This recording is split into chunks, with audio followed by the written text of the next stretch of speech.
बीड हत्या प्रकरणातील आरोपी सुदर्शन घुलेसह 2 जणांचा कल्याण भिवंडीत हॉटेलमध्ये काम मिळवण्याचा प्रयत्न। फोटो पाहिल्यावर समजलं आरोपी वॉन्टेड, मात्र 10-15 मिनिटातच त्यांनी पळ काढला। हॉटेल मालकांची TV9 मराठीला माहिती। फरार असतानाचा आरोपी सुदर्शन घुलेचा फोटो समोर।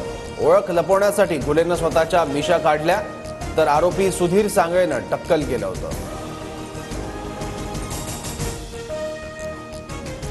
खंडणीसाठी मंत्री धनंजय मुंडेंच्या बंगल्यावर बैठक। सुरेश धस यांचा खळबळजनक आरोप।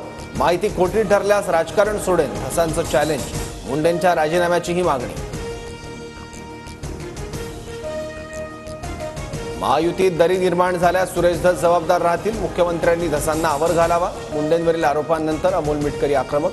देशमुखांच्या मारेकऱ्यांऐवजी विरोधकांकडून मुंडेंना जाणीवपूर्वक लक्ष्य केलं जात असल्याचाही आरोप। पंकजा आणि धनंजय मुंडेंच्या कार्यकर्त्यांकडून मला धमकीचे फोन। सामाजिक कार्यकर्त्या अंजली दमानी यांचा गंभीर आरोप। धमकी देणाऱ्यांवर गुन्हा दाखल करण्याची सरकारकडे मागणी। चौकशी पूर्ण होऊ द्यावी। बीड हत्या प्रकरणाचा उपयोग राजकारणासाठी करू नये। धनंजय मुंडेंच्या राजीनाम्याच्या प्रश्नावर मुख्यमंत्री देवेंद्र फडणवीसांची प्रतिक्रिया।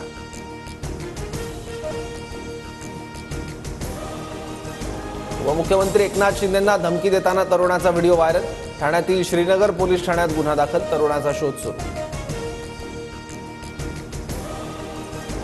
सारे भिकारी शिर्डीत जमा झाल्यानं मोफत अन्नछत्र बंद करा। भाजपचे माजी खासदार सुजय विखेंच्या वादग्रस्त विधानावरून साई भक्तांमध्ये संताप। सुजयचं विधान भावना दुखावणारं हे मान्य करतो। वडील राधाकृष्ण विखेंची कबुली।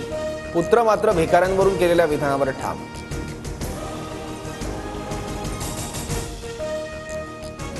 तुम्ही मतं दिली म्हणजे माझे मालक नाही झालात, मला सालगडी केलंय का? बारामतीमधील कार्यक्रमात उपमुख्यमंत्री अजित पवारांचं विधान।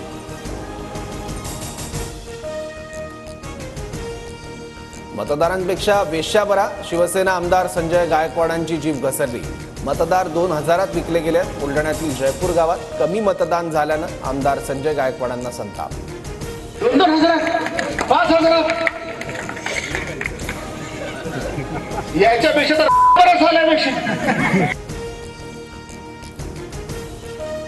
जायकवाडीच्या धरणात ऊर्ध्व भागातून येणारं पाणी 7% कपात करण्याचा निर्णय।